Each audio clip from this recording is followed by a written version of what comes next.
Hi everybody, JT, CC. It's the CC and JT Amateur Hour production. I was going to tell you, Writers Podcast for Writers, where we try to help writers write. Because we are writers. Because we are writers. Theoretically. Yeah, and we're kind of zombie mode here today, and usually in this place there would be another writer because we like to alternate, but we had a cancellation, so we're going to fill in here and do what we do. And I must say, you look very nice today. Thank you. You look very, very special. Thank you. So I just, having a dress-up weekend. Having a dress-up weekend. So we just we've been just sort of keeping busy, but this is not about us. It's about helping you. No, it's about us. It's about us. And our coffee. Yeah. We're just coming down from a writers' event yesterday. We did a book signing. We didn't even do a book signing yesterday. No, we did an appearance. We did an appearance. People waved by. They waved. They were very polite, but I think most of them ignored us. Yes, yeah. Yeah, a couple of people kindly said hello, One very enthusiastic gentleman came over and chatted with us. He was joking around, very personable. Yep. But ironically, we sold as many books online as we sold at Barnes and Noble yesterday. So, and it's nothing against the Barnes and Noble staff because they're always very professional and very supportive of independent writers, and we're thankful. But based on yesterday's performance, it's going to be difficult for us to go back to that place until someone actually is looking forward to us going there. Yeah. That's our second signing we've done at a Barnes and Noble this year, and we thought we'd try it again because during the first appearance, it was a big weekend in Reno because they were having the Reno Rodeo in June, and so we were saying, oh well, it's really nice weather out. People are at the rodeo, so they're not coming to Barnes and Noble to look for books. Guess what? Yeah. So, but we were empowered and thankful that our fan club and our roadies showed up. Especially our roadies. That was awesome. Hi, Kappa and Dan. Good morning, Kappa, or good day, Kappa and Dan. So that was fun. Yeah. Yes, and it's we did get to talk to a few fun people and lots of cute kids. Oh, so many cute kids. Lots of cute dogs. Yeah. I was actually kind of surprised that the Barnes and Noble in Reno is next door to a pet store. So I think people may go to the pet store with their dogs and then come into the bookstore afterward. Yeah. And we saw one super adorable pitty. Oh my gosh, that dog was not too happy to be there. Yeah, it's like we just cuddle them all up and take them home. But you can tell our priorities. We're looking at the dogs and the kids. So Barnes and Noble, not so awesome, but But I will say, and I'm pretty sure you'll agree with this, it was a great opportunity for people watching. Yeah. And it was a great opportunity to watch potential readers. Mm-hmm. And I found it fascinating because we are heading into the holiday season for a lot of people. Mm-hmm. I know it's that time of year where you're trying to find gifts for people. And this may be what was leading to some of what was happening yesterday. Mm-hmm. A lot of people picked up books, walked around the store for a few minutes, and then they put them back. Yeah. Like they were thinking about it, not quite what they wanted. So I don't know if they were doing that for themselves or if they were maybe trying to find a gift for somebody and had second guessed it by the time. And I mean, I watched one woman do this multiple times. Yeah. She had an armload of books, she put them all back. She picked up one book, she walked around and put it back. And it's fascinating as a writer. And at the front of the store where they set up the writer's table, that's theoretically, they put some of the bestsellers up there. We had the new releases behind us, fiction and nonfiction. And it was, there was one table toward the front where they said that was their bestseller in the store at that time. I saw a couple people pick up the book, but I don't think anybody actually bought it. So there were a lot of people going through the checkout line, but I'm not quite sure why the majority of people were so hesitant to pick up a book. And it was just a fascinating thing to watch. Well, actually, I'm not hesitant at all because I get it because, book is a thing of feelings. It's a thing of time, it's all of that. And there are just so many distractions and so many things that we have to do every single day. And to sit down with a soft or hardcover book and just, invest that time is not something that I think a lot of people do as much as they used to. But you know, I'm biased, but the walking around with the book and putting it back thing was fascinating. That was interesting. Whereas if people came to our table and got a book, they would have to buy it. Mm-hmm. And so that may all be a mix of the same problem or mix of the same situation. Well, the other fascinating thing is that the person who did buy a copy of A Sheriff in Nevada, he had been looking around for a bit. He didn't have anything in hand. He came over and asked us if we had written the books, and I chatted with him for a minute, described the different books we had at the table, and he picked it up because he had been working mines around the state. So apparently, he's familiar with Nevada, he's comfortable with Nevada, probably enjoys Nevada, Mm-hmm. and so he picked up a copy of Sheriff, and then he wandered off, and this was toward the end of our allotted time period, so we were kind of waiting to see if he would come back for a signature after he purchased the book. He wandered upstairs. Eventually we saw him in the checkout line, and that was the only book he purchased. Yeah. So that was another interesting thing, because it was almost like he didn't quite see anything in the store that caught his attention, but it was like, oh, well, I'll give that one a try. Yeah. Because it was something, like I said, he was familiar with. He's been around different parts of rural Nevada, which is what JT wrote about in A Sheriff in Nevada, and that seemed to have piqued his interest. So it's definitely, like you said, it is a time commitment. Sheriff, the books are pretty, they're not dense. They're quick reads. They're very character and dialogue driven. Of course, there's great plot and mystery and all of that. But Objectively speaking. I'm always biased, but my point being that there are a lot of big, thick, dense books out there right now, especially fantasy and romantasy are very popular, and those are usually very dense. So it might be like you're saying, this person thought it was, okay, this is going to be a quick read, so I might as well check it out. Yeah. And he took one of our book sheets because he might want the sequels as well. And that's fun, and that's fine.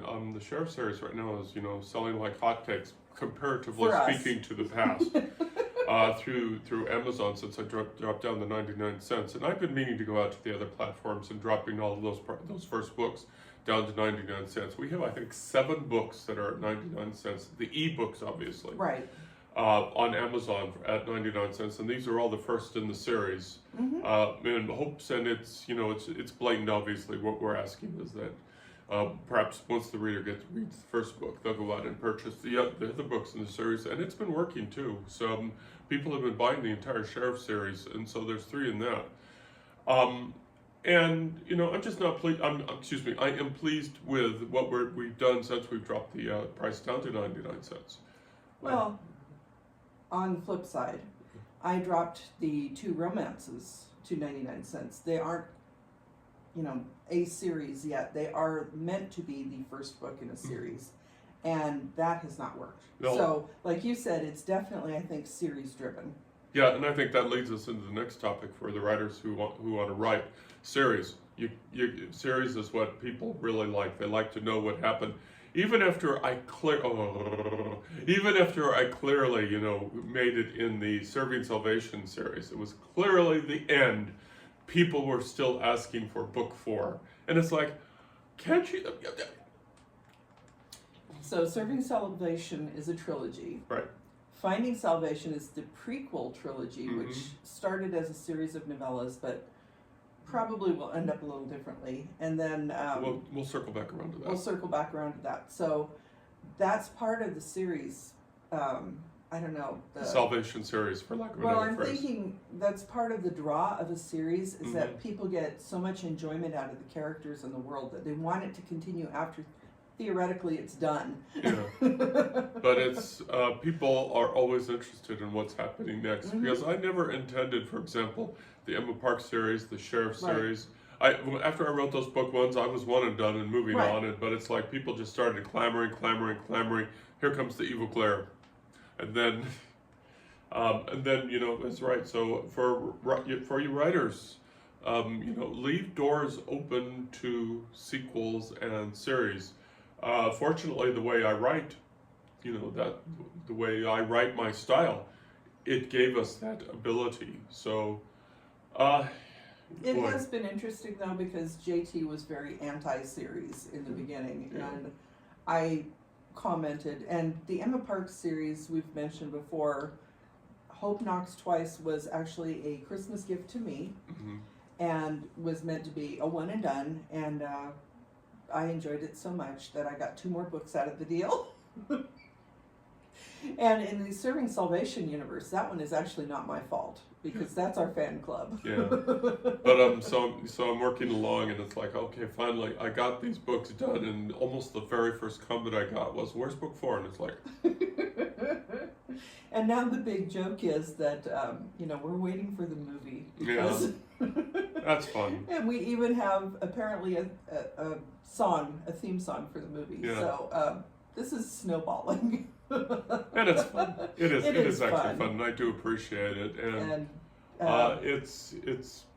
it is inspiring, and I am announcing here that yes, I have started drafting another Salvation Universe book, and I'm not ready to announce what it is yet because I'm still not sure where I'm going with it, but I have started one that occurs in that universe. It does refer to a character that did appear in one of the books, but I'm not going to go much further down with that. But along those lines, JT was just talking about not having anything to work on. Yeah. So sometimes those little nudges are what a writer needs to get motivated to start a new project. Let's circle back to the Finding Salvation, the prequel. Okay, so there was the Serving Salvation 3 books. That was always going to be 3 books, and I got to tell you, that was a creative roller coaster because I just started writing and writing and writing, and then I started having thousands and thousands of words, and so I had about 160,000 words at one point. So I split it in half, and then it's like, what I got to do is, of course, I boosted the word count. Right. For those 2 books, and then it's like, well, then I got to do a 3rd book, and that's how literally that's how that series came into effect. I wrote it for years, obviously with breaks. You were still working when you started that, right? Yeah, Or were as a you? matter of fact, I Yeah. was still working, but what we were doing is the CC and I sat down. It's like we did like 30 minutes every day at that time. Yeah, I think so. Yeah, That's right. I'd forgotten about that. We were doing almost like a writing sprint together. yeah. So we would sit down at like at 5:30 every night, which was a good idea, and I don't know why we got away from that. Maybe because we ran out of words, but at 5:30 to 6, then we would break the 6 o'clock thing. But we were doing it every day for a while just to Right. keep on a routine, and it worked. Yeah. And it worked, and that's how the Serving Salvation series came about. And then CC was browsing through pre-made covers on this website, which I'd used before. But I didn't find anything at the time that I wanted to use. But she said, look at this interesting cover. It's funny as heck. Sexbot Revolution or something like that. Yep. And then from that little acorn grew the Finding Salvation, because not so much in the Serving Salvation, but definitely the Finding Salvation. The androids play a key role. Right. And it came from that off-chance remark. So, very cool. You never know where inspiration will strike. And So, it's, I think it was a good lead into the events of Serving Salvation. It was like, what's happening in the Serving Salvation trilogy, mhm. but what led to that? What was the instigating, event that caused all these problems? And it turned into quite an interesting idea. So what my original plan was going to do is I was going to do release Serving Salvation, release Finding Salvation, release Serving, I was going to hopscotch, because Serving Salvation book, and then I released the Finding Salvation, the novella. Mm-hmm. Bear with me, folks, it'll make sense. And then I was going to hopscotch it. But after discussion with CC, and especially our wonderful editor, terracase.com, terracase.com, that's a hint, folks. It was the consensus of the group that it would be better to release the Serving Salvation, which was done. So the 3 Serving Salvations are out there. And then I would spin around after that, and I would release the rest of the novellas, which were already written. Mm-hmm. But then this weekend, oh wait a minute, it is weekend. So, Yesterday, when we were having our weekly business meeting, and candidly, we were counting up the costs of what would happen if we Right. decide to go with the plan A. And I'm not exaggerating on this, folks. You know, we pay for the wonderful editing services of terrycase.com. Terrycase.com. and we And- go through second round of edits Right, with Red Adept. because I desperately need proofing. But boy, do I need proofing. I sort of just vomit onto the keyboard. Then I need people to be smarter than me to look at tenses and things like that. And also, what we were looking at covers, and even if we were to find relatively inexpensive covers, we still want covers, or I still want covers that have the same spirit as the first Finding Salvation cover. Which And is awesome, by the way. And the dollars added up quickly if we were to do the original plan of novella part 1, 2, and 3 in the compilation. And it's like, we're already feeling the pinch of money. Right. We're already feeling the pinch of money. So instead of going to that, what I'm going to do is I'm just right now parts 2 and 3 are at Red Adept. Once we get that back, then I'm just going to compile all 3 novellas into one book, get one cover because of the cost, and go in that direction. But since part 1 is already out there as a novella, as an ebook novella, that will stay out there. So if anyone is interested in trying it out, and then maybe graduating to the complete series, they can do it that way. But at this point in time, 2 and 3 will probably not be out as novellas. Yeah, it's just not. It is cost prohibitive to do that, and we have to be careful of that because we are a business, and we have to be, we have to keep an eye on the bottom line, and it's, and that's another part of being a writer is, we writers, we want to do all these wonderful, wonderful things, but being independent writers without a contract and without any kind of assurance that where the next check is going to come from, we always have to be thoughtful of that. We've spent thousands. Each book is a 4-digit expense for us. I don't know how it is for other folks, but each book for us is a 4-digit expense, and we may see that back. We've had a good year. We've had a really good year. I don't think we've earned back the cost of one book yet, though. Yeah. We're close. Yeah. We're close. We're getting close to, over the course of the year, having paid for the production costs for one book. Yeah. So that's the reality of being a writer. And what I know of traditional publishing, if you are not a big name author, the publisher, you get an advance. Usually it's not going to be a huge advance. You don't get any royalties until that advance is paid back. So theoretically, if you get a decent advance, you may never see another penny from the publisher, depending on whether or not your book sells.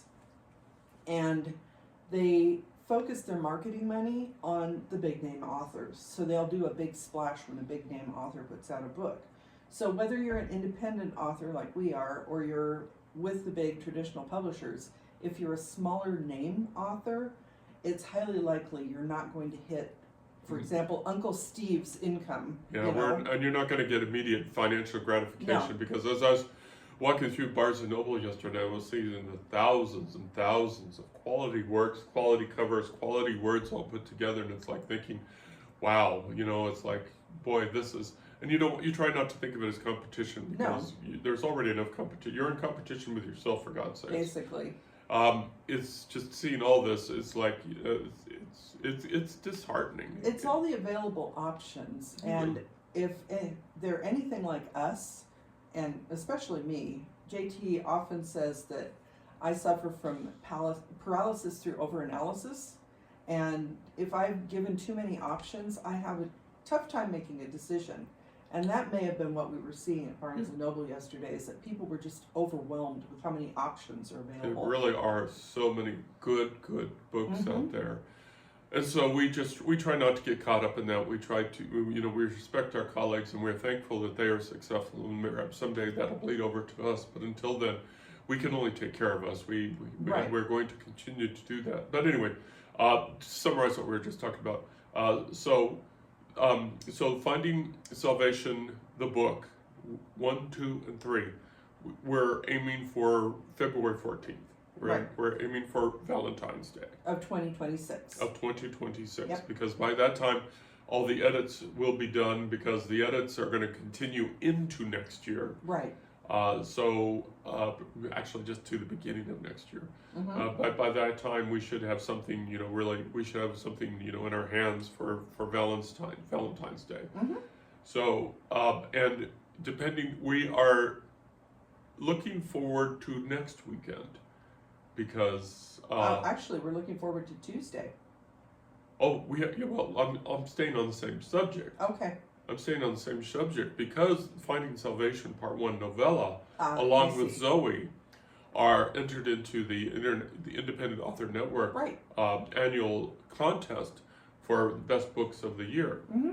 for best independent book of the year. Right. And if Finding Salvation Part 1 has any kind of poll or any Mm-hmm. kind of award, and again, hundreds of books are entered, so again, Probably thousands, honestly. so hopefully, it'll get some recognition there along with Zoe. So it's possible that we could be back here next weekend. We're like, yay, but probable. So. And the awards do seem to draw readers, because readers are, like you said, they're making a time and a money commitment when they're buying a book. And if they're buying a book from an author they don't know yet, it's difficult for them to put out that money and time, because for an unproven product, they don't have the interest usually. And that's So why, if you have something on your book that says it's won an award somewhere, which means that people have read through and vetted it and enjoyed it, then they're taking that as a recommendation that it is maybe worthwhile of their time and effort. And again, we get back to the series, because once they're introduced to a series, Mm-hmm. they'll want to stay in that series because it's comfortable and they know that they've already had this investment. But that's not always true, of course. Matrix movies, but Yes, that is the downside, is that sometimes, even with a series, we have seen multiple movie franchises where they have split books in a series into multiple movies. And for example, The Hobbit, they turned that into a trilogy of movies when the book was very small. Yeah, and relatively speaking, did not do as well as the Lord of the Rings movies, because the Lord of the Rings movies themselves were based on a much more sprawling novel series in the beginning. So you do have to be careful as a writer or a screenwriter that you're not padding too much, that there actually is enough to satisfyingly fill out the course of a series. Anyway, getting back to the Finding Salvation series, so we're hoping that Finding Salvation gets some sort of recognition next Saturday. But I'm hopeful, but Realistic. Well, just out of curiosity though, Serving Salvation trilogy are full-length novels. Yes. Why did you decide to go the novella route with Finding Salvation? Oh, because I wanted some slam bang action, just boom, boom, boom, boom. And that's what I think that this series does.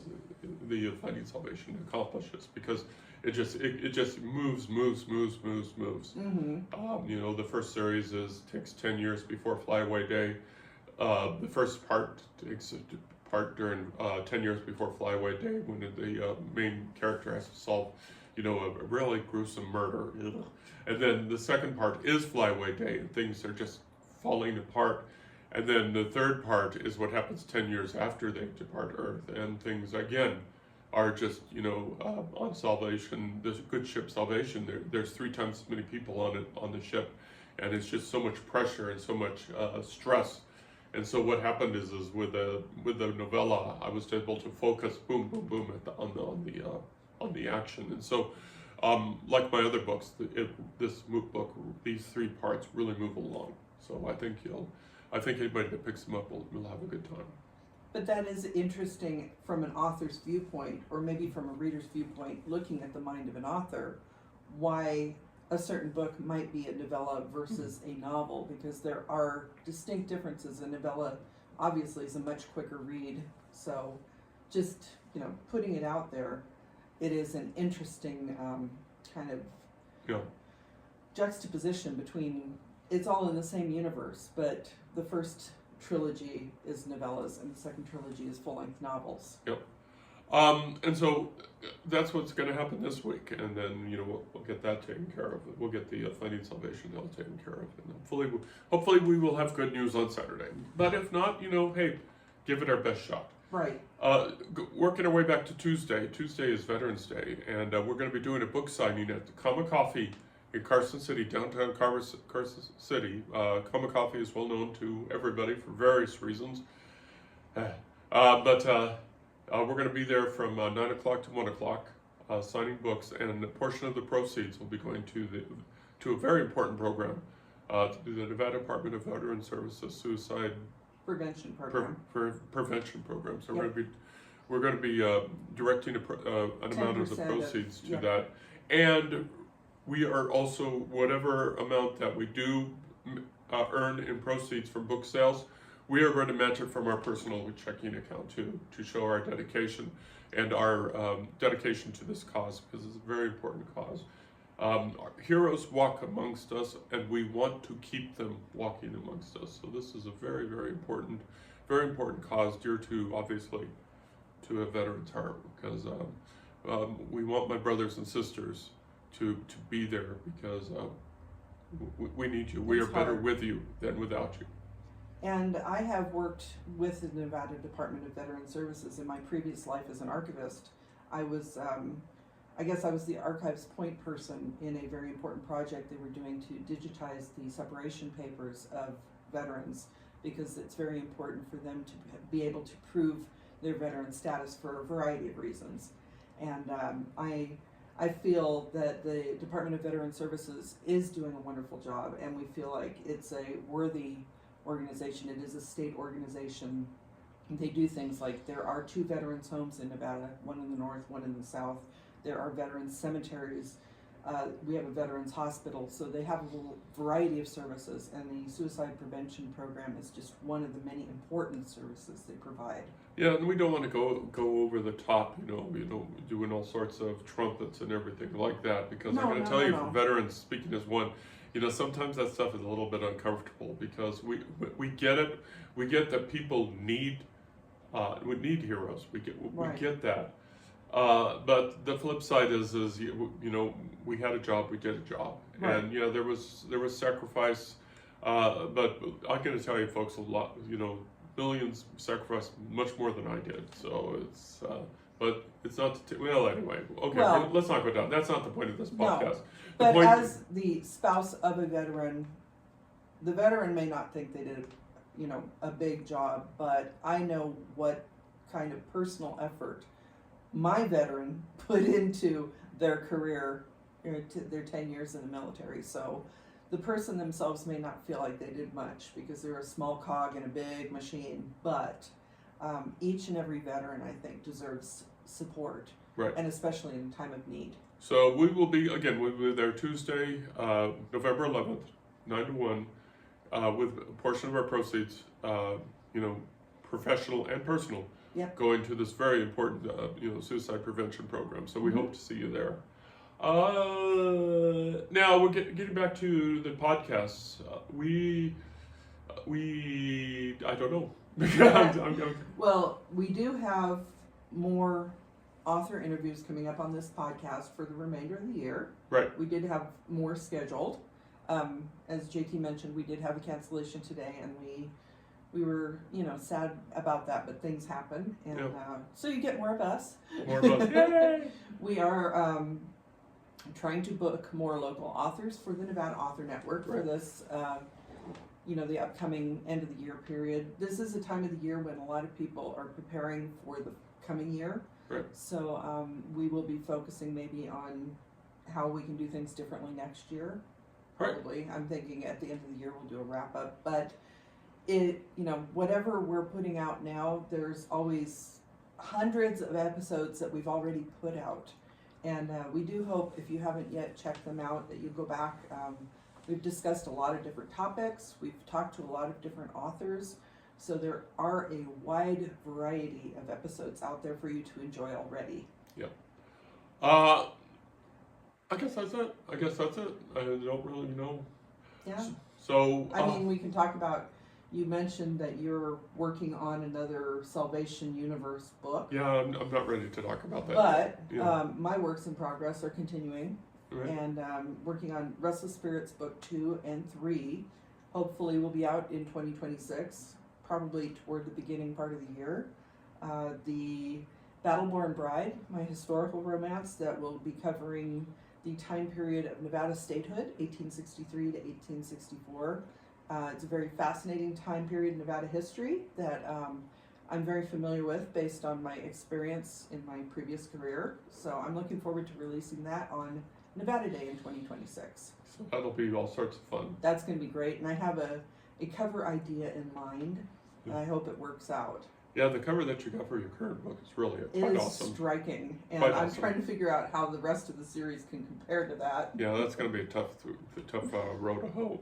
And that's something maybe we could talk about in the future, because we're talking about writing a variety of series, Mhm. but when you're putting out the books, you need to make sure that the covers reflect the fact that it's a series. Yeah. I think you had a great, just the the Serving Salvation series. Yeah. Those covers really came together well. Yeah. And the sheriff books are also coming out really well. So finding especially the way we've been doing it, where we kind of run cover contests, Mm-hmm. getting a consistent product that you're happy with is a challenge. And it should be also mentioned that when people have seen more than, this has happened more than once at our book signings, when people see that the Serving Salvation series is complete and the 3 consistent covers, they seem to be drawn to that.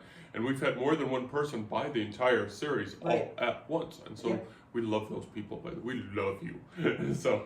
And those will not be a compilation at any point, because the books are too dense on their own to make it practical to release them in a single book, because there are page count limits when you're setting up a book for release. So it would be nice to be able to do it as a compilation and save some money, but unfortunately it's not practical. Yeah.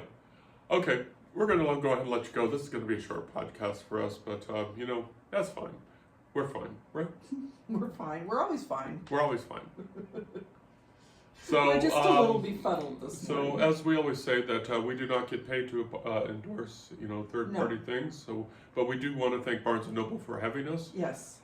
Things did not turn out as well as we had hoped, but we appreciate the fact that the Reno Barnes and Noble is supporting local independent authors. As a matter of fact, we got there was somebody already there. Yeah. So they had back-to-back signings in one day. Back-to-back signings, and so this is just wonderful that they do that. Mm-hmm. We also want to thank our editing teams at Red Adept and terrycase.com for making the books what they are. I am just I may put the words on the page, but they're the orchestras that made it better, and so I'm deeply thankful. And as always, I want to thank my soulmate, Cassidy Carson, for 43 wonderful years of support and love. And encouragement. We should also thank Comma Coffee for allowing us to have our book signing there on Tuesday. It is a fun local place, and I don't know if JT is aware of this, but Comma Coffee is actually in a building that used to be a mortuary. Yeah, I so actually was aware of it. So I was aware of it. Since I am signing a paranormal romance there, who knows what it might stir up. And finally, we want to thank our very loyal fan club for being with us for all these years, like they had a choice. And thank you for being such awesome roadies. Yes, being some awesome roadies. Okay, we're done, folks. Anyway, sitting over there is CC. And over there is JT. Thank you for putting up with us. Y'all take care. Bye-bye. Bye.